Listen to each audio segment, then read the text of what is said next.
Este episodio fue creado a partir del inglés utilizando inteligencia artificial. Próximamente en este episodio de Follow Him. Cuando pienso en la disrupción de la que hablo con frecuencia, esta idea de la disrupción personal, la describo, cuando estoy en el entorno laboral, como un proceso deliberado de autoinnovación. Así que lo diré de nuevo. Ser disruptivo es un proceso deliberado de autoinnovación. Estás eligiendo conscientemente reconfigurar tu cerebro. Estás dando un paso atrás de quien eres actualmente, alejándote de tu yo actual, hacia quien puedes llegar a ser en el futuro. Pero si realmente lo reduces a su esencia, ¿qué es eso exactamente? Eso en realidad es arrepentimiento. Hola a todos, bienvenidos a otro episodio de Follow Him. Mi nombre es Hank Smith, soy su anfitrión. Estoy aquí con mi coanfitrión, John, por cierto, a quien describiré así, con un corazón y semblante alegres, no con mucha risa, porque esto es pecado, sino con un corazón gozoso. Así que John, hay una parte de eso que es realmente precisa. Un corazón y un semblante alegres, pero no con mucha risa, porque esto es pecado. Creo que eso significa burlarse de la gente, John, pero yo sé que tú no haces eso. Quizá debamos hablar de esa parte. Sí, creo que muchos podrían preguntar por esa parte. Espero que ese tema no salga en mi juicio. Bueno, John, hoy nos acompaña nuestra amiga Whitney John. Whitney, gracias por estar aquí. Estoy feliz de estar aquí. Nos emociona tenerte aquí. He esperado esto mucho tiempo. John y yo conocemos a Whitney desde nuestros días hablando en la carretera hace mucho tiempo. Pero ahora hablamos en la carretera, pero nos quedamos en casa. Es algo extraño lo que hacemos. John, secciones 58 y 59. Finalmente, estamos en Missouri. Dime en qué piensas. Bueno, Hank, te conozco y sé que uno de tus temas favoritos es cuando las expectativas no se cumplen. Y ellos al llegar se preguntan, ¿esto es Sion? ¿Realmente esto es Sion? ¿Este es el lugar? Todo eso estaba ocurriendo en el trasfondo de estas secciones. Lo que esperaban versus lo que recibieron. Tienes toda la razón, John. El Señor lo sabe porque lo primero que dice de inmediato es, espera. Hablemos de lo que va a suceder. Whitney, mientras te has preparado para esto, ¿qué quieres hacer hoy? ¿Qué vamos a aprender? Realmente me gusta la idea de retomar el tema de las expectativas. Quiero compartir con ustedes un marco sobre el aprendizaje y el crecimiento que creo que será muy útil. Al pensar en la experiencia que tuvieron en Independence, también quiero compartir con ustedes algunas reflexiones que tengo sobre el arrepentimiento utilizando la disrupción personal, es decir, un marco de disrupción y cómo pienso sobre el cambio en un entorno secular, pero luego compararlo con lo que tenemos en nuestra esfera espiritual.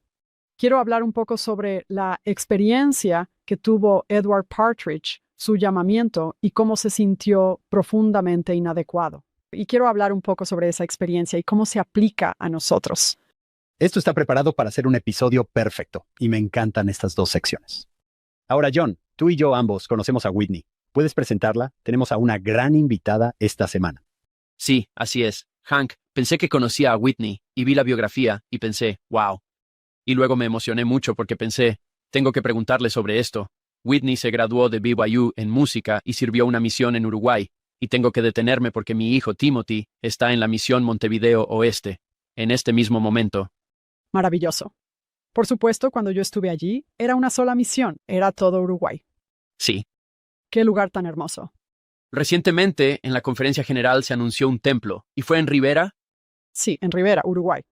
Muy emocionante. Ahora hay otra cosa de la que me encantaría hablar contigo. Whitney es una de las principales pensadoras de gestión en el mundo. Es la directora ejecutiva y cofundadora de Disruptive Advisors. De hecho, fundó este Disruptive Innovation Fund junto con Clayton Christensen. Ahora, ¿es el mismo Clayton Christensen que escribió El poder de los misioneros cotidianos? El mismo. Tuve el privilegio de trabajar con él durante aproximadamente unos 10 años. Oh, fue realmente genial. La primera vez que vi a Clayton Christensen pensé, wow, se parece mucho a Elliot Christensen, quien fue uno de mis líderes de hombres jóvenes cuando era niño. Y es su hermano. Esto es demasiado divertido. Ella tiene un podcast llamado Disruptive Yourself. Entre sus invitados han estado Simon Sidney y Brené Brown. Vive en Lexington, Virginia. Su esposo es profesor en SBU y sirven en una estaca de ISA. Tienen 2 hijos que están en proceso de independizarse. Me encanta esa frase. Disfrutan ver K-dramas. Vi tu biografía y pensé, ¿qué es un K-drama? John, ¿no sabes? No lo sé. Durante la pandemia, como no había nada para ver en la televisión, mi hija me dijo, «Mamá, veamos este drama coreano juntos». Lo vimos. Resulta que vimos uno, luego vimos otro y después otro más. Son simplemente grandes historias con un gran desarrollo de personajes. Es lo que hacemos como familia. No es Hallmark, es mejor que Hallmark. Lo es mejor que Hallmark. John, ¿no conoces esto? La verdad es que no sabía que eran los K-dramas. Sí sabía que existían las buenas series coreanas. No sabía que eran K-dramas.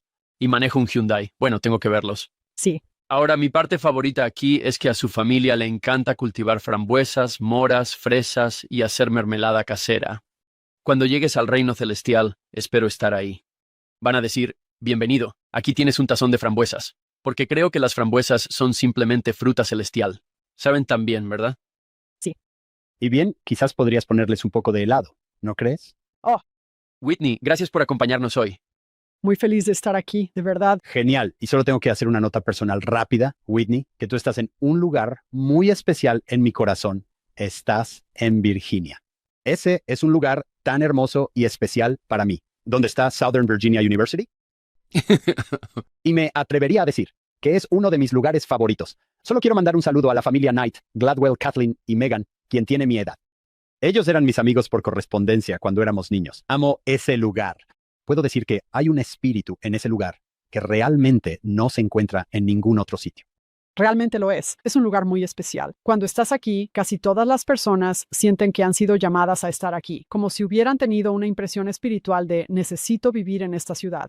Necesito estar vinculado a esta universidad. Ahora tenemos a la presidenta Gordon, expresidenta general de Mujeres Jóvenes, como presidenta aquí. Es increíble. Cuando pienso en ello, a menudo cito a John Denver.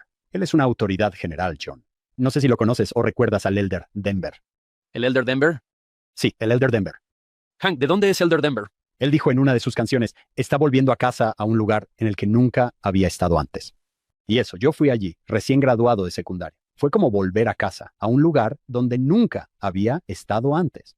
Cuando Matthew, mi hijo Matthew, se fue a su misión a Charleston, West Virginia, mi esposa subió el volumen del estéreo en la Sequoia, camino al CCM, cantando Almost Heaven, West Virginia, a todo pulmón por la 8th North. Ja, ja, ja. Yo me estaba poniendo un poco sentimental. Ya estoy viejo, así que me costaba cantar con ellos.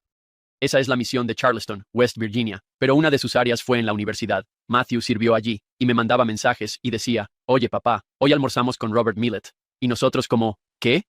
Sería divertido almorzar con Robert Millet. Whitney, si ves a Bob por ahí, dile hola. Ha estado en nuestro programa varias veces. Dile que lo queremos y que lo extrañamos, por favor. Lo haré, por supuesto.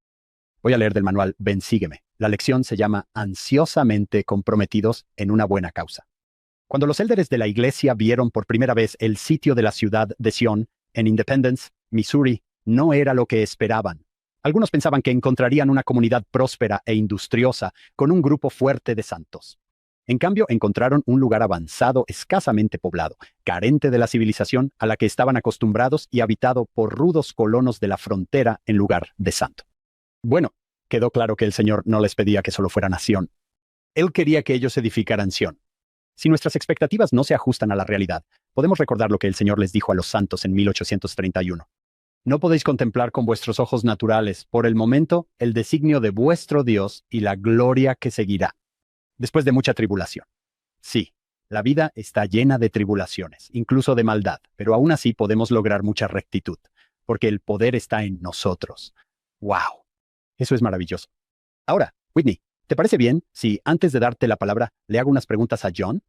John, estamos aproximadamente a la mitad de doctrina y convenios. Le hemos preguntado a casi todos los invitados, ¿cómo terminamos en Missouri? John, tengo que ver si has estado prestando atención. Danos el resumen de John By the Way sobre cómo llegamos a Missouri y qué nos lleva a la sección 58.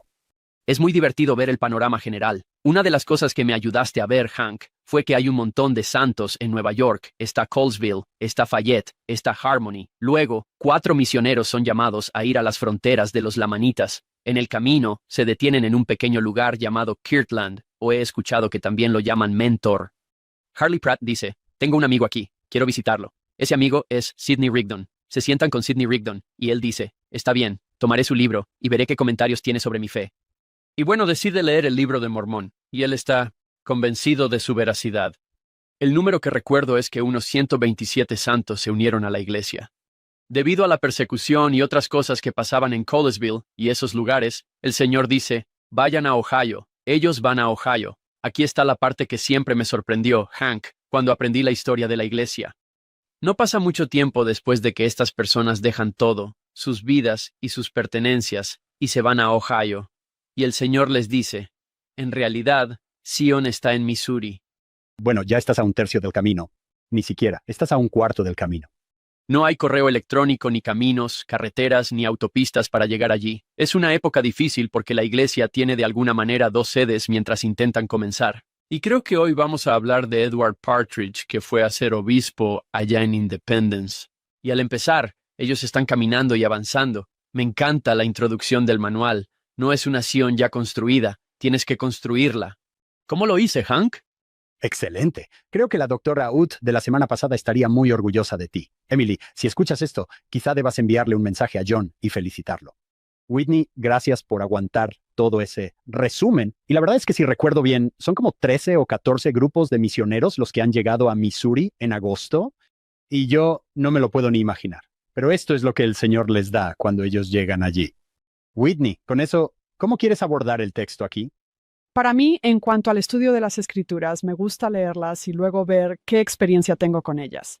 En particular, observo qué es lo que sé. ¿Qué he aprendido desde una perspectiva secular que empieza a cruzarse con las escrituras para poder aplicarlas a mí mismo? Lo que pensé que podría ser útil hacer como punto de partida al pensar en esta experiencia que están teniendo en la parte de gestión de expectativas es compartirlo con ustedes.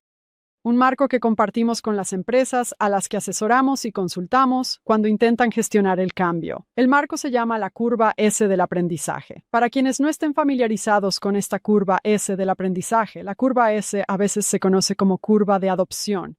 Originalmente fue popularizada por Everett Rogers en la década de 1960.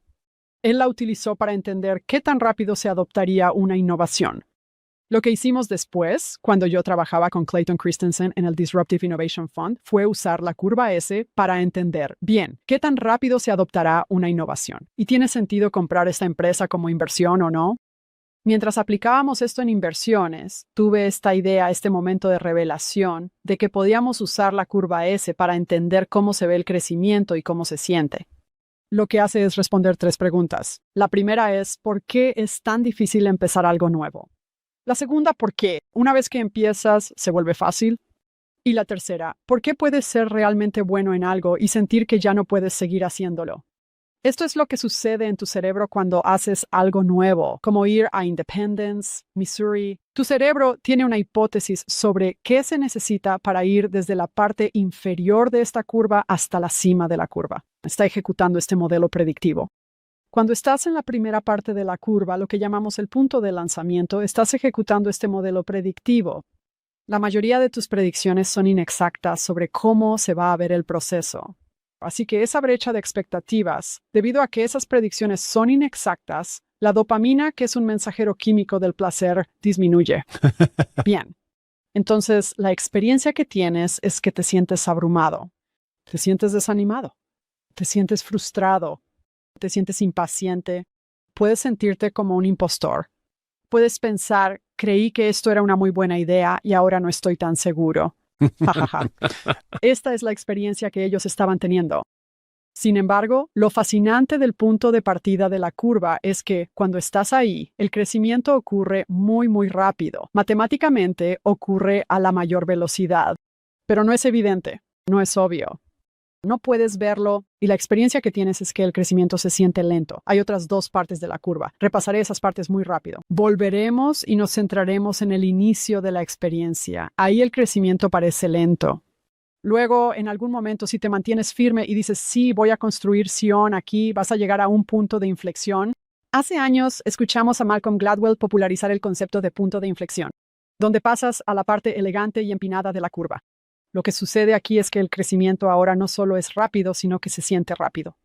Lo que pasa con la dopamina es que estás teniendo sorpresas positivas, sorpresas emocionales positivas, realmente. La dopamina se dispara porque tus expectativas empiezan a superarse, porque tu modelo predictivo está funcionando cada vez mejor. Sabes qué esperar, sabes construir comunidad y dónde están las calles. Conoces a todos en la comunidad. Así que empieza a sentirse realmente cómodo. Este es tu hogar. Tienes el punto de partida donde el crecimiento se siente lento y el punto óptimo donde el crecimiento es rápido y se siente rápido. Y luego llegas a este lugar llamado maestría, que es un lugar muy interesante porque lo que sucede aquí es que ya has descifrado las cosas. Tu modelo predictivo ahora funciona. Es como un programa de computadora que ya has depurado. Funciona, pero en este punto ya no estás aprendiendo. La dopamina ya no recibes mucha. Ahora tienes un dilema, porque por un lado realmente te gusta estar en la cima de esa curva S, siendo el maestro de todo lo que observas. Así que realmente te gusta estar en tu misión, pero ahora llevas ahí 23 meses. Te gusta ser un experto en la universidad, pero ahora eres un estudiante de último año.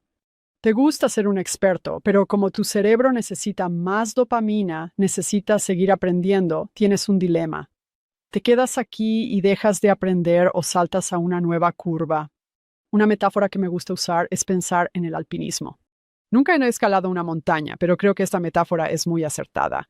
Un alpinista te dirá que cualquier altitud por encima de los 28,000 pies se conoce como la zona de la muerte. Estás tan alto que tu cerebro y tu cuerpo comenzarán a morir. Cuando estás en la cima de una curva S, ya no estás aprendiendo. Tu cerebro y tu cuerpo literalmente empiezan a morir. Por eso necesitas saltar al inicio de una nueva curva S. Así es el ciclo de crecimiento. Al pensarlo, probablemente veas paralelismos. ¿Qué sucede en la iglesia?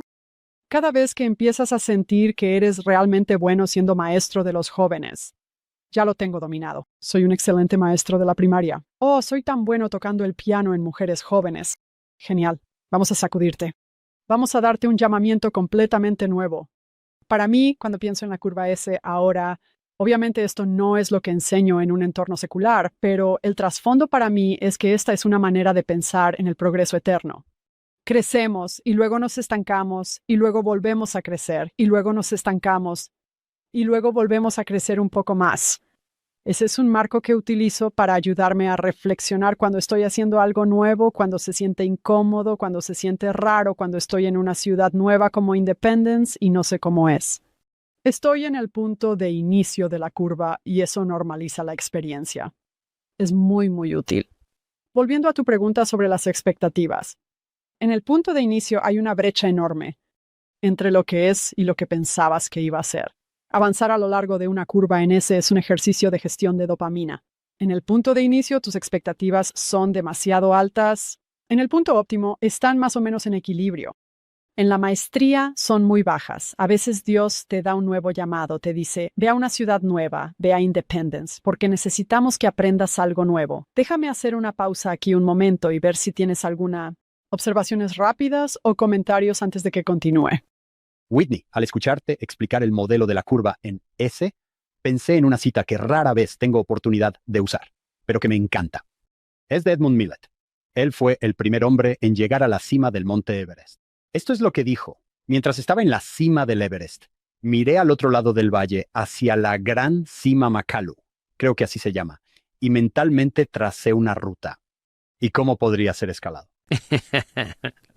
Eso me mostró que, aunque estaba en la cima del mundo, no era el final de todo. Miraba más allá, hacia otros desafíos interesantes. Exacto. ¿No es genial? Llegué hasta aquí y aquí estoy.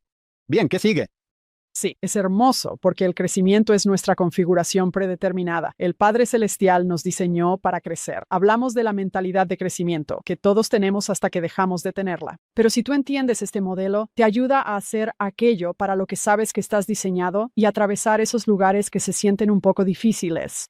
Justo ayer estaba hablando con mis hijos sobre este patrón en mi misión. En cuanto me sentía cómodo en un área, me transferían y siempre había un nuevo desafío o un nuevo llamamiento que venía con eso. Tú has expresado que eso es lo que el Señor hace a propósito. Hank, una vez más, has encontrado exactamente a la persona indicada para hablar de esto. Esta interrupción es, aquí hay una expectativa. No tan rápido, amigo mío. Te interrumpen y eso es parte del proceso de crecer. Me encanta esto. Sí. Whitney, ¿puedo hacerte una pregunta entonces sobre su expectativa? Cuando John nos dio la historia, tiene razón en eso. Ellos tenían expectativas bastante altas sobre cómo iba a hacer esto. Y el Señor parece, no creo que esté tratando de desanimarlos, pero tal vez... Chicos, vuelvan conmigo aquí. Si leen el versículo 3, no pueden contemplar con sus ojos naturales. Por el momento, el designio de su Dios respecto a las cosas que vendrán después y la gloria que sigue. ¿Sí? Entonces cosas buenas vendrán después de mucha tribulación. ¿Creen que el Señor está estableciendo expectativas para ellos? Esa es una gran pregunta. Su marco temporal era diferente, ¿verdad? Ellos decían, entonces Dios, nos prometiste algo y llegamos aquí y lo quiero en el próximo minuto. Él está diciendo, no, lo vas a recibir, pero te daré tu juguete en una hora. Había un gran desajuste. Éramos tan jóvenes. Además de pensar en este modelo básico, la iglesia en ese momento era básicamente una organización incipiente, como una empresa emergente. Tenían esta idea grandiosa y audaz. Está anclada en visitaciones celestiales. Habías tenido esta invocación disruptiva con José Smith. Pienso en cómo debe sentirse eso para nosotros. Estaba tratando de pensar en un ejemplo moderno de Whitney. Creo que podría ser algo como, fui al templo de Richmond, nuestro templo, aunque queremos uno aquí, Padre Celestial. Siento el espíritu y regreso a casa. Tengo un accidente, me multan por exceso de velocidad y para colmo, al llegar hay platos sucios en el fregadero. Es difícil. Además de eso, creo que ellos tenían trastorno por estrés postraumático. Lehman Copley tiene una enorme extensión de tierras. Los invita a su terreno y luego los echa. Ahora bien, pongamos esto en perspectiva. ¿Cómo se sentiría eso para nosotros? Así que imagina, Hank, que has invitado a John a tu casa. Ven a nuestra casa. Te vamos a dar de comer. Y a mitad de la noche te despiertas su familia. Lo echas de tu casa, probablemente diciendo alguna que otra palabrota. O tienes un trabajo donde el jefe te dice, queremos que trabajes para mí. Luego te despiden. Tenían trastorno de estrés postraumático. Así que no solo tenían esto, no era lo que esperaban, ni en el momento que esperaban. Habían tenido muchos tropiezos o contratiempos y tenían trastorno de estrés postraumático. Me encuentro sintiendo una enorme compasión por ellos, por la experiencia que estaban viviendo y cuestionando. Así que llegan y dicen, espera, ¿qué? Tú nos dijiste que estuviéramos aquí. Ahora esto se siente terrible. Estaba releyendo La vela del Señor de Elder Packer. Aquí está la cita que él dice. La parte espiritual de nosotros y la parte emocional están tan estrechamente vinculadas que es posible confundir un impulso emocional con algo espiritual. Y quiero relacionar esto con la curva S. Cuando estás en el punto de partida de una curva, vas a sentirte incómodo. Así que puedes empezar a decir, esto no se siente muy bien. ¿Realmente Dios me dijo que estuviera aquí? Porque esto se siente incómodo. Tal vez no debería estar en una misión. Esto se siente mal. Una de las cosas que debemos aclarar es que aquí entra nuestra fe. Aquí entra el consejo del Elder Holland de no desechar tu confianza para poder decir, está bien, tú me dijiste que estuviera aquí, dijiste que iba a ser así, ahora mismo se siente mal. Así que la curva S te ayuda con eso. Pero voy a tener la fe, como dijiste, de que aunque mis ojos no lo puedan ver ahora, eventualmente será lo que quiero que sea. ¿Con qué frecuencia ha pasado eso en la vida? John, pronto te voy a invitar solo para ver si puedes experimentar esto.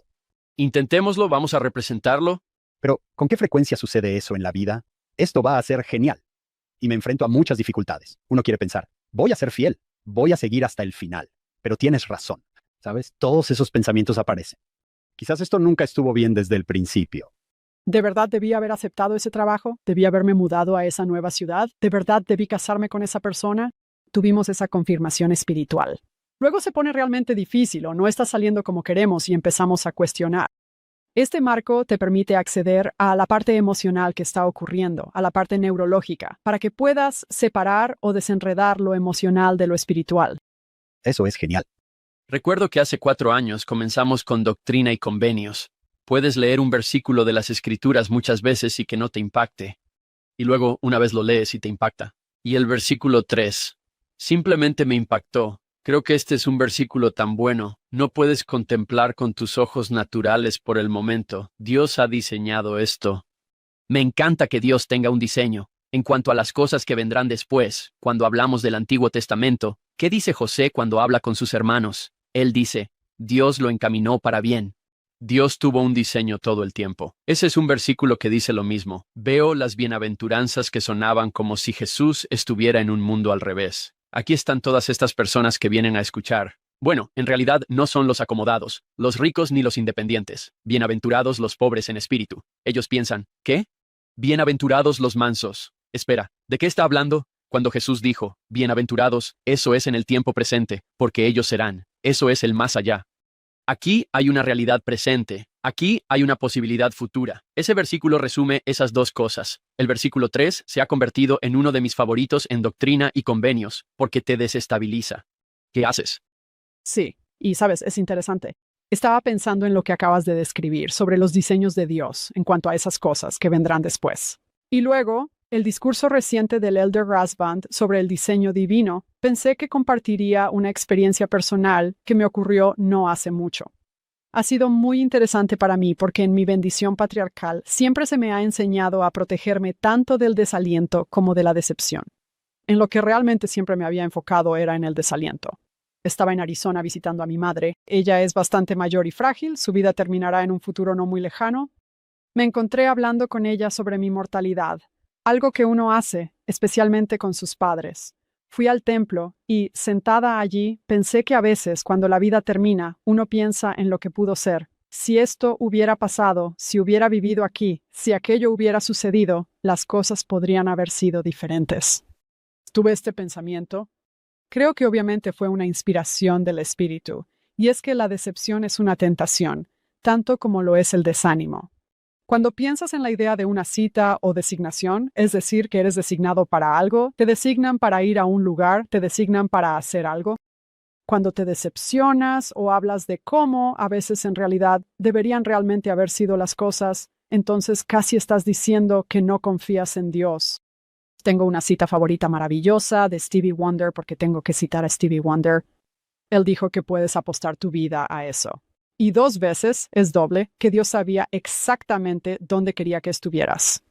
Me encontré, mientras contemplaba estos versículos y la experiencia que ellos estaban teniendo, dispuesto a decir, no estoy allá, pero donde estoy es aquí mismo. Estoy en el punto de partida de la curva S en Independence. Y eso, a su manera, usando un mal juego de palabras, es muy liberador. Tenemos una perspectiva interesante. Aquí, obviamente, los santos de entonces no la tienen. Mientras leemos esto, sabemos que los próximos 8 años, para estas personas, serán una y otra vez tiempos de dificultad, prueba, dolor, desilusión. Mientras leemos esto, pensamos, chicos, ¿lo están escuchando? Va a haber mucha tribulación. Me parece interesante que casi tenemos aquí el punto de vista del Señor, sabiendo el futuro. Eso es un poco arrogante de nuestra parte, ¿no crees? Ellos están en todo eso, es difícil. Si les hablaras en ese momento dirían, bueno, no, esto va a ser genial. Casi te dan ganas de taparte los ojos. No, esto va a ser realmente difícil. Johnny Whitney, esta es una pregunta de toda la vida. Dame lo que tengas aquí. A veces me preguntan, y seguro que a ustedes también, ¿por qué tiene que ser tan difícil? ¿Por qué tanto? Y el Señor parece explicarlo, la gloria que vendrá tras mucha tribulación, porque después de la tribulación vienen las bendiciones. Da una lista de todas las cosas maravillosas que van a suceder. ¿Se les ocurre algo cuando un joven, especialmente, porque al envejecer nos volvemos un poco más, ¿sabes? ¿Puedo ver las bendiciones que han venido de las cosas difíciles? He hablado antes de esta familia, John, pero conozco a una pareja joven con hijos pequeños, una hijita que tiene leucemia. Y aquí están, haciendo todo lo posible por vivir el evangelio y criar a su familia. Y les sucede esto. ¿Sabes? Ellos son tan fieles como se puede ser, estos dos. Pero puedo ver que a veces piensan, ¿por qué tiene que ser tan difícil? No tengo una buena respuesta. Pienso en algunas personas cercanas a mí en mi familia. ¿Por qué es tan difícil? ¿Realmente les cuesta mucho, muchísimo tener fe porque sienten que a Dios no le importa en absoluto? Aquí es donde tu fe realmente debe anclarte y tienes que decidir. Solíamos vivir en Belmont, Massachusetts, y había una familia allí. Estábamos en la escuela dominical y este hombre dijo, su nombre es Greg Sorensen. Él dijo, yo elijo creer. Lo elijo. Cuando se trata de estas situaciones es muy difícil. Creo que lo único a lo que podemos volver es a que llegamos a este punto en el que vamos a elegir, porque hemos tenido suficientes testimonios de que Dios está ahí, de que a Él le importa, de que hay un plan. Nos aferramos a eso con cada parte de nosotros que podemos, pero sigue siendo muy difícil. Me pregunto si hubo un niño llamado Jacob, que tenía un hermano llamado Nefi, que tal vez dijo, papá, Leman, ¿por qué esto tiene que ser tan difícil? Y de ahí salió 2 Nefi, capítulo 2, uno de los capítulos más grandiosos del libro de Mormón. Bueno, hijo, déjame explicarte la oposición en todas las cosas. Te explicaré cómo Dios creó cosas que actúan y cosas sobre las que se actúa, ¿Y cómo podemos actuar cuando la vida actúa sobre nosotros? Permíteme compartir que todo se ha hecho en la sabiduría de aquel que lo sabe todo. El hombre existe para tener gozo las 24 horas del día, 7 días a la semana. Hay oposición, y ese gozo llegará. Pero, hey, esa es una de las grandes preguntas eternas. Y creo que José Smith va a plantear esa pregunta en la cárcel de Liberty y en las secciones 121 y 22 y 23 también. Una de mis heroínas, y John, sé que también es una de las tuyas. Bueno, es nuestra productora, Shannon. Cuando su esposo Stevie falleció, y recordemos que él es quien fundó esto. Hablamos de él a menudo. Shannon y yo estábamos conversando y, por supuesto, ella estaba devastada por esto. Y entre lágrimas me decía una y otra vez, confío en el plan. Confío en el plan. Estoy con el corazón roto. Estoy sufriendo. No voy a darle la espalda a mi Dios. ¿Qué dice Neff y John? Sé en quién he confiado. Whitney, tenemos personas escuchando que las historias que recibimos. Una mujer nos dijo, estaba escuchando su programa cuando la policía me informó que mi hija había muerto en un accidente de auto. Escuchaba su programa porque mi papá se quitó la vida. Uno se pregunta, ¿cómo ayudar?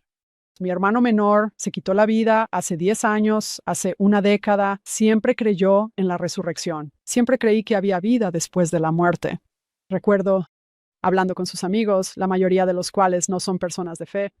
Y esto ha sucedido en muchas ocasiones al hablar con personas y simplemente mirarlas y decirles, sé que no crees que hay vida después de la muerte, pero puedo decirte, con cada parte de mi alma, que yo sí lo creo. Creo que los volverás a ver. Así que si no lo crees en este momento, solo aférrate a lo que yo creo. Eso es lo que le diría a las personas que están escuchando. Si no creen, si no lo sienten en este momento, aférrense a nuestro sentimiento y a nuestra creencia, porque Dios está ahí. Siempre me inspiran las palabras de Job, aunque él me mate, aún así confiaré en él. Sí, todavía no he llegado a ese punto. Aspiro a estarlo. Bueno, lo siguiente que pensé que sería interesante hablar es el versículo 27, que dice, de cierto os digo, los hombres deben estar ansiosamente comprometidos en una buena causa y hacer muchas cosas por su propia voluntad y lograr mucha rectitud. Creo que a todos nos encanta ese versículo, pero me encontré reflexionando sobre él y quería compartir algunos pensamientos contigo. Lo primero es pensar en esa palabra, ansioso. Hace poco me topé con un artículo en una revista maravillosa llamada Wayfair Magazine. ¿Has visto esa revista? Es espléndida. Había un artículo de un hombre llamado Stan Benfeld, que es profesor en BYU, y hablaba sobre la ansiedad. ¿Cómo puede ser paralizante cuando estás ansioso? Y aquí lo voy a parafrasear un poco.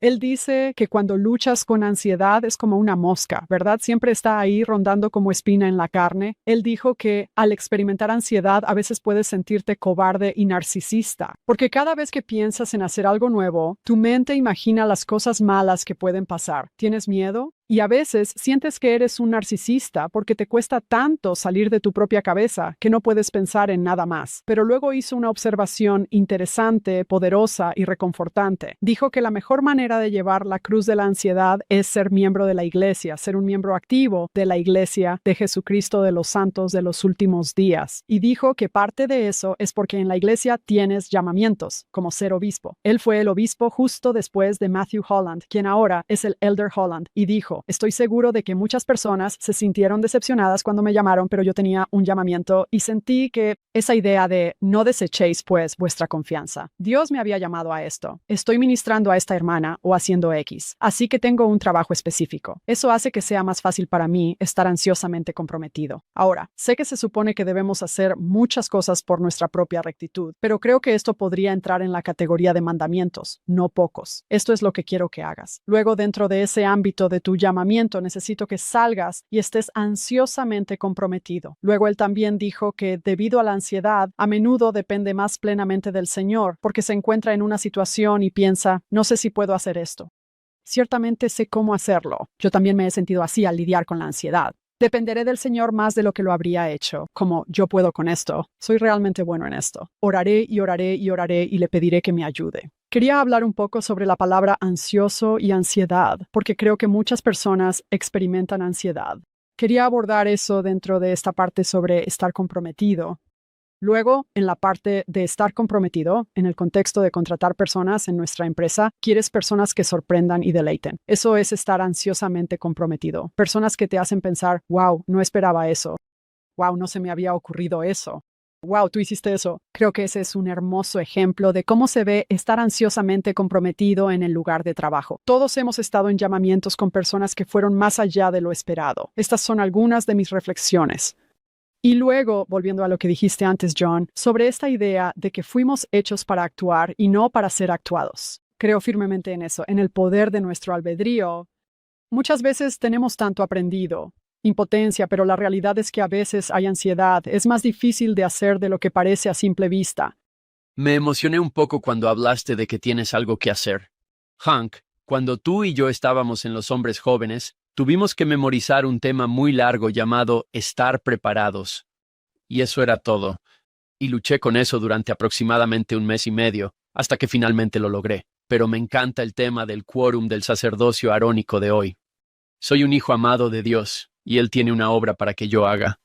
Incluso si solo somos eso, es increíble. Él tiene una obra para que yo haga, porque ahí tienes propósito, tienes valor, tienes afirmación, así que eso me gusta. Y el estar ansiosamente comprometido también me hizo pensar en cómo el presidente Nelson lo definió para nosotros de manera tan sencilla. Lo más grande que puedes hacer para recoger a Israel es que cada vez que hagas algo que ayude a alguien, a cualquier lado del velo, a dar un paso hacia recibir las ordenanzas esenciales del bautismo y del templo, estás ayudando a recoger a Israel, y eso nos da algo que hacer. Y me encanta lo sencillo que lo hizo. Los niños de la primaria pueden entender eso. Es interesante escucharte decir eso porque esta idea de que cualquier cosa que ayude a alguien a avanzar en la senda de los convenios. He pensado frecuentemente en el trabajo que hago. Sí, trabajo y me pagan por hacerlo, pero muchas veces en lo más profundo, en su esencia, siento y he tenido impresiones espirituales de que en realidad lo que intento hacer es predicar el evangelio de una manera en que la gente pueda escucharlo. Es como encontrarse con las personas donde están. Para que lo oigan. Me gusta eso, sí. Estás cambiando. Puedes avanzar. Recuerdo que alguien me dijo hace un par de años, cuando estaba armando el marco de la curva S y reflexionando sobre esta idea, un colega me dijo, Whitney, es interesante cómo haces estos grandes saltos intuitivos. Luego tratas de encontrar la investigación que lo respalde. Y pensé, sí, hago grandes saltos intuitivos porque el Padre Celestial me da estos pequeños regalos. Aquí está esta idea. Aquí tienes. Te amo. Es uno de mis lenguajes del amor. Como comentario aparte, Whitney. Cuando hablas de que te diriges principalmente a audiencias seculares, recuerdo la primera vez que hablé para una empresa. Un miembro de la iglesia me dijo, ven a hablar para mi empresa. Yo dije, oh, yo no hago ese tipo de cosas. Pensé que no les caería bien. Él dijo, no, esto va a funcionar. Cambia un par de cosas. Vas a estar genial. Estaba tan nervioso. Creo que ni siquiera dormí la noche anterior. Me levanté y empecé a enseñar algunas de las cosas que aprendí en mi programa de doctorado. Parecían estar más receptivos que las audiencias de santos de los últimos días a las que había hablado. Fui hacia el fondo y estaba hablando con algunos. Una mujer estaba llorando. Ella dijo, me hiciste llorar. Lo siento mucho. Creo que tienes razón. La gente anhela estos principios. Tú los enseñas en diferentes entornos. Son principios que llevan a las personas hacia Dios, hacia la verdad. Porque es un poco como eso de que de alguna manera un pez no se da cuenta de que está en el agua, porque nadamos en estos principios eternos. Creo que eso pasa. Es una perla de gran precio que no vemos. Todas las cosas que sabemos y sentimos. La orientación que sentimos gracias al Evangelio no siempre la valoramos. No de la misma manera que alguien que nunca lo ha escuchado antes. Ahora, cuando alguien dice, ¿puedes hablar para mi negocio? Digo, claro, tienen más sed de cosas así. John, no sé de dónde saqué esto. Quizás fue Alex Bauk, pero él señaló el versículo 26. Habló sobre la palabra perezoso. ¿Recuerdas lo que dijo? Dijo que solo puede haber una buena razón por la que Dios creó al perezoso, para que sea un ejemplo. Tiene que ser un ejemplo para nosotros. Porque si alguna vez has sostenido un perezoso o has visto uno, tal vez si le preguntamos al Señor, ¿qué significa eso? Él diría, oh, en realidad hice uno de estos, para que supieras en qué no debes convertirte. Ahora, seguro que alguien nos va a enviar un correo diciendo, en realidad, los perezosos son lo mejor. Así que lo siento si estoy ofendiendo a algún amante de los perezosos por ahí. Estoy seguro de que sí. Creo que mi hija compró un peluche de perezoso alguna vez, así que prepárate. Y son adorables, ellos son. Son adorables, tienen que serlo. Te abrazan, se aferran a ti. No habrían sobrevivido si no fueran adorables. Lo sé, exacto. Alguien los abrazará y los mantendrá a salvo. Bueno, así son los perezosos. Muy lento. No puedes lograr que hagan nada. En estas secciones parece que al principio el Señor está ayudándolos, pero quiere que empiecen a tomar impulso por sí mismos. Me encantó lo que dijiste antes. Mantente en tu carril. Mantente en tu responsabilidad, pero muévete. Avanza. La otra palabra aquí es involucrado. Y la única razón por la que me enfoco en eso es porque trabajo en BYU. Esa es una palabra de la que hablamos bastante. Me comprometí, ¿verdad? Me comprometí el fin de semana pasado. Me comprometí. Lo único que he notado, tal vez sea así en todas partes, pero especialmente en BYU, es que las personas comprometidas están obsesionadas con su compromiso. Es en lo único que piensan, es de lo único que hablan. No pueden concentrarse en nada más. Y ninguno de nosotros hizo eso, claro está. Yo nunca hice eso. Me gustan esas dos comparaciones. Sí. No seas un perezoso. ¿Recuerdas cómo eras cuando estabas comprometido? Eso es lo que queremos, ese tipo de pasión. Whitney, antes de pasar de este punto, mencionaste la impotencia aprendida. No estoy seguro de que todos en casa sepan qué es, pero creo que es importante. ¿Podemos detenernos un segundo? ¿Nos enseñas sobre la impotencia aprendida? Creo que la impotencia aprendida ocurre cuando estás en una situación. Por ejemplo, creo que muchas veces sucede cuando estás creciendo o en el lugar de trabajo. Intentas hacer algo y de alguna manera te aplastan. No, no puedes hacer eso. No tiene sentido. Estás intentando hacer más de lo que te corresponde, etc. Llegas a un punto en el que piensas, supongo que no puedo hacerlo. Dejas de intentarlo en cierto modo. Te rindes. Piensas, no es posible para mí hacerlo. Has aprendido a ser indefenso. Vemos eso muy a menudo. Por eso la sorpresa y el deleite en el trabajo resultan tan sorprendentes, porque la gente dice, no soy feliz en el trabajo, haremos algo al respecto, no sé si puedo, tal vez a mi jefe no le guste o no hay tiempo. Y hay esta sensación de impotencia donde las personas han cedido completamente su capacidad de actuar. Eso va en contra de todo lo que sabemos. Sin embargo, sucede mucho. Muchas veces ocurre, o la raíz de esto es, porque cuando éramos muy pequeños tuvimos muchas situaciones en las que intentamos hacer algo y de alguna forma nos reprendieron o nos desanimaron de hacerlo, y entonces empezamos a rendirnos. Siento que realmente no puedo hacer nada respecto a esta situación, cuando en realidad la verdad es que puedes hacer mucho, pero me he convencido a mí mismo, he aprendido que no tengo poder. Mi impotencia me vino de forma natural. Fue un regalo que simplemente recibí. ¿No? ¿De veras? No, no tuve que aprenderlo. Ahora se lo enseño a otros. Pero tú.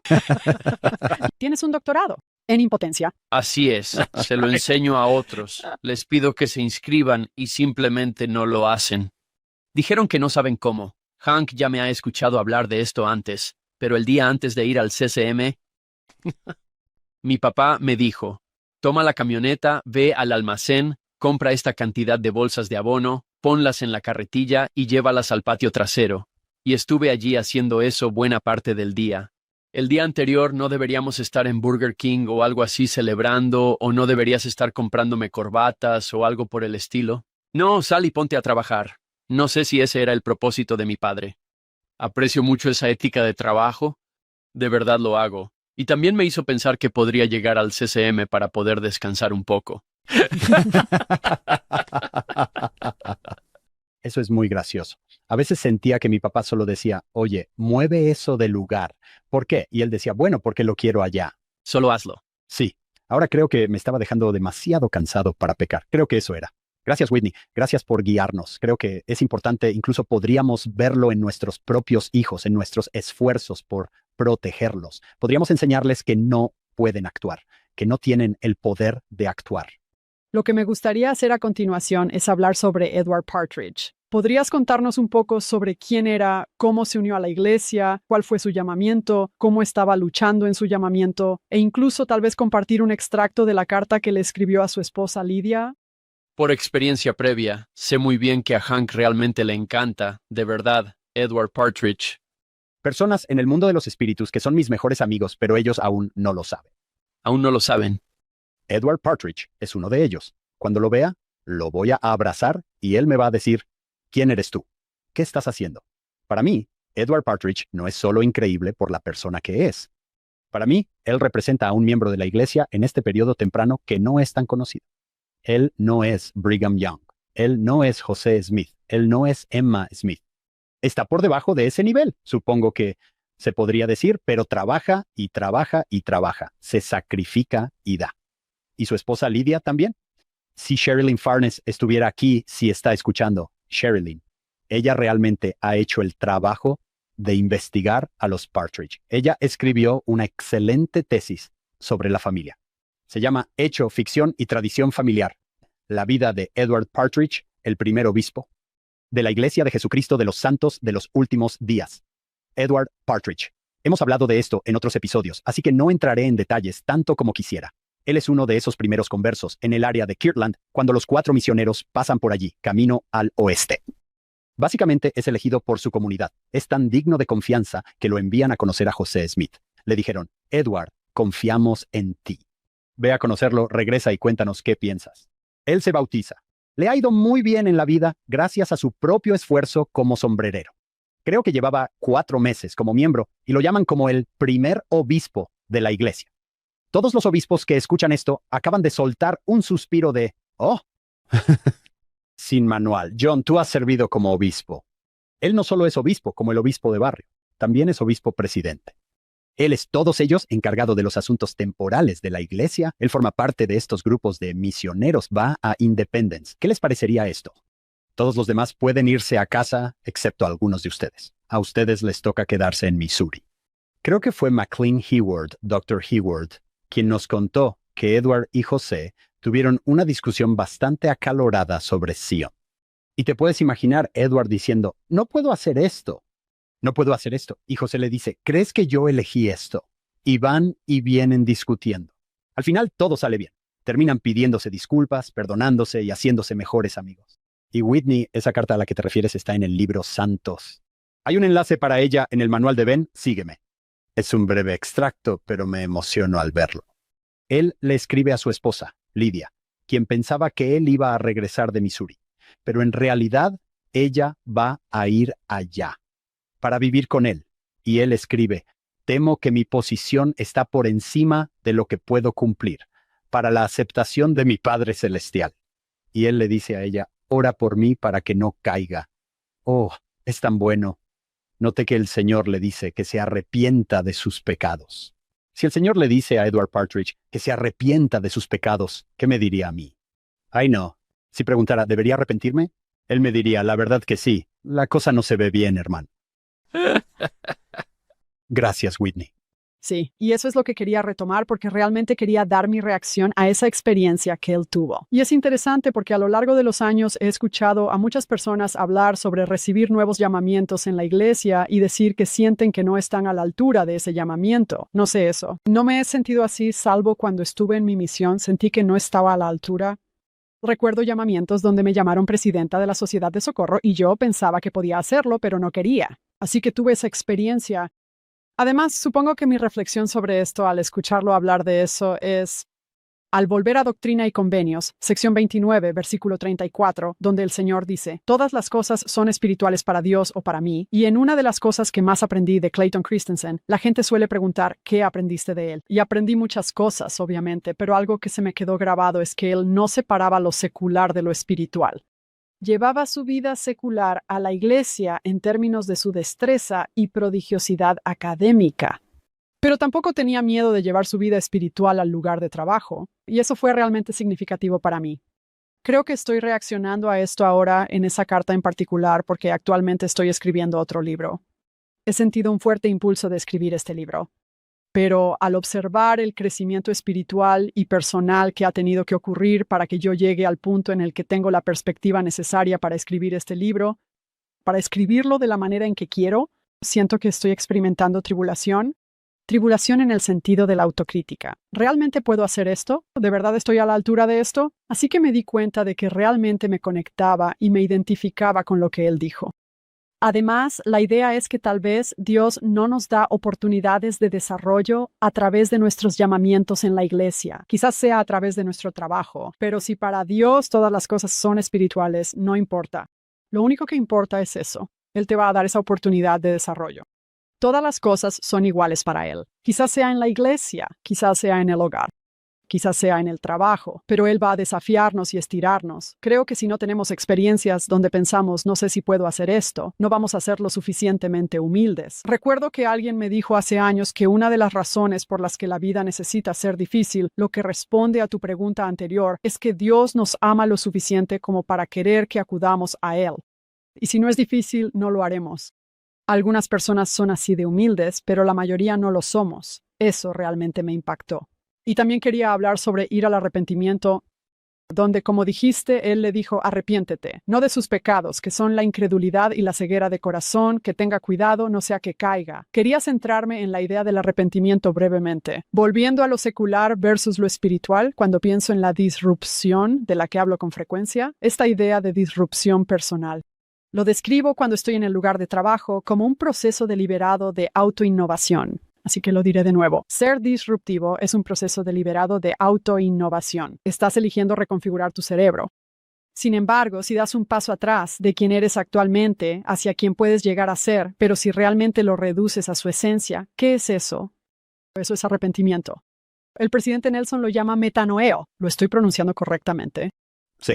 Bien, y donde él dice, cuando Jesús te pide a ti y a mí que nos arrepintamos, nos está invitando a cambiar nuestra mente, nuestro conocimiento, nuestro espíritu, incluso la forma en que respiramos. Así que lo digo reverente, pero realmente creo que Dios es un fanático de la disrupción. Porque lo que realmente nos está pidiendo cuando nos arrepentimos es que nos interrumpamos a nosotros mismos para poder acercarnos más a Él. Supongo que otra idea rápida sobre esto es un poco de una transición, pero aún así creo que es algo poderoso para mí. Mientras pensaba en el profeta José como líder, una de las cosas que estamos descubriendo en nuestra investigación es que la gente quiere cambiar, pero también anhela estabilidad. Anhelan estabilidad en una proporción de 10-1. Queremos más de eso. Por nuestro sesgo de negatividad, tendemos a enfocarnos en lo que falla. Pero una de las mejores maneras de dar estabilidad a las personas es involucrarlas y comunicarte con ellas. Aquí estamos ahora. Aquí es donde estamos en la curva S. Esta es la razón por la que estamos haciendo esto. Todo esto tiene un propósito. Pero una de las cosas que el profeta José hacía de manera tan hermosa, tan generosa, era que siempre estaba dispuesto a decir, oh, Edward, ¿quieres saber lo que piensa el Señor? Se lo preguntaré. Sidney, ¿quieres saber lo que piensa el Señor? Se lo preguntaré. Él les estaba diciendo, vengan conmigo en este viaje. Así es como Dios se siente acerca de ustedes. Esto es lo que Él quiere que sepan. Sentían que se comunicaban con ellos de una manera estable y firme para que pudieran embarcarse en esta gran y audaz curva S, que era aterradora y emocionante al mismo tiempo. Voy a hacer una pausa aquí y ver qué pensamientos les surgen a ustedes. He notado, Whitney, que en mis experiencias con el Señor, a Él realmente le gusta el arrepentimiento. Parece que siempre que aparece en las Escrituras, ese es su primer tema, la fe y el arrepentimiento. Cuando hago preguntas, quiero saber esta gran respuesta y esta otra gran respuesta. Normalmente recibo algo así como respuesta. Me encanta esa pregunta. ¿Podemos centrarnos en el arrepentimiento? Por un momento nada más. Si la disrupción es arrepentimiento, estoy contigo. El Señor es fanático de eso. ¿Cuál era la definición? Es un proceso deliberado, intencional y consciente de autoinnovación. Exacto. Estoy en un lugar cómodo. Oye, me voy a quedar aquí un rato. Y luego, no, déjame reflexionar. Déjame mirar hacia adentro. ¿Qué es posible en mí? ¿Qué puedo hacer diferente? Dios te lo dirá de verdad muy suavemente, súper suave. Sí, vaya. Y es a la vez aterrador y maravilloso. Y a veces cuando el Señor me dice que necesito arrepentirme, Él quiere decirme más bien algo como deja de hacer eso, deja de pensar así. Pero aún no puedo dejar de pensar en la idea de por qué la vida tiene que ser tan difícil. Y si no les molesta, ¿puedo citar al Elder Holland aquí? Bueno, eso está permitido en nuestro programa. Él amplió algo que el Elder Maxwell había dicho. Dijo, con disculpas al Elder Neil A. Maxwell por atreverse a modificar y ampliar algo que él dijo una vez, yo también sugiero que, cito, la vida de uno no puede estar llena de fe y libre de estrés al mismo tiempo. Simplemente no funcionará pasar ingenuamente por la vida, diciendo mientras tomamos otro vaso de limonada, Señor, dame todas tus virtudes más selectas, pero asegúrate de no darme aflicción, ni tristeza, ni dolor, ni oposición. Por favor, no lo permitas. Tan bueno. Así que eso es. Me encanta, de hecho, Señor, ten cuidado de mantenerme alejado de todas las experiencias que te hicieron divino. Y luego que lo difícil haya pasado para los demás, entonces déjame regresar a ti, donde yo pueda charlar con todos aquellos que pasaron dificultades mientras yo estaba en la nube de un cristianismo flojo. Así que eso es de un discurso llamada Esperando en el Señor. ¿Fue en 2021, Hank? Creo que fue durante el COVID. Me encanta eso porque recuerdo haberlo escuchado decir eso y pensar que fue útil. Porque pienso en, volvamos de nuevo a Emma Smith por un breve momento. ¿Cómo me sentiría si estuviera en el reino celestial al que quiero llegar y ella está allí? Y yo no hubiera tenido experiencias que me pusieran a prueba tanto como fuera posible. Creo que nos sentiríamos avergonzados, como que no deberíamos estar aquí. ¡Wow! Whitney, ¿puedo hacerte una pregunta? Claro. Más adelante, cuando el Señor habla del arrepentimiento en los versículos 42 y 43, me pregunto si estoy viendo paralelismos con lo que has estado diciendo. Quien se ha arrepentido de sus pecados. Me gusta la idea de disrupción. Avancemos, no tenemos que aferrarnos al pasado. Sigamos adelante. Y luego por esto, ella puede saber que si un hombre o una mujer se arrepienten de sus pecados, los confesarán y los abandonarán. En la disrupción es la idea de que finalmente confieso, finalmente veo y reconozco que puedo hacerlo mejor, que puedo ser diferente. Y luego el valor, supongo yo, de dejar el lugar cómodo y finalmente abandonarlo. Es un valor total. Si quieres volver a la idea de una curva en S, cuando te estás autodisrumpiendo, básicamente estás en la cima de una curva en S. Porque cuando hablamos de una curva en S, yo hablaba en el contexto del crecimiento. Pero puedes estar en una curva en S donde te sientes súper cómodo. Puede que no sea una buena curva en S, pero estás cómodo. Así que cuando te disrumpes a ti mismo, saltas al fondo de una nueva curva en S, en caída libre. Sí, eso es súper incómodo, sin duda. Otra cosa que me encuentro diciendo con frecuencia es que el precio de un yo nuevo y mejor es tu yo antiguo, recordando que ese yo antiguo te sirvió, te ha servido y es quien eres. Dejar atrás ese yo antiguo, saltar a una nueva curva en S, eso da miedo. Y es doloroso renunciar a ese yo antiguo, ser una persona diferente. El precio de un nuevo yo es tu yo antiguo. Es tu yo antiguo. Me gusta lo que dijiste sobre confesar. Al leer confesar, pensé, debo contarle a todos lo que hice. A veces es apropiado, a veces no. Me gusta cómo describes que confesar puede ser simplemente, lo veo. Yo lucho con eso. Lo reconozco. Soy consciente. Acepto que estoy en este lugar. Muy bien. Próximamente, en la segunda parte de este episodio, daré una conferencia principal de 45 o 50 minutos. Al terminar o durante la charla, hablo sobre afirmaciones de yo soy para ayudar a las personas a cambiar. Digo esto de manera casual. Sabes, me llama la atención que Christensen, cuyo nombre era yo soy, esas palabras tienen un tremendo poder creativo. Así que cuando dices yo soy, estás invocando ese poder creativo.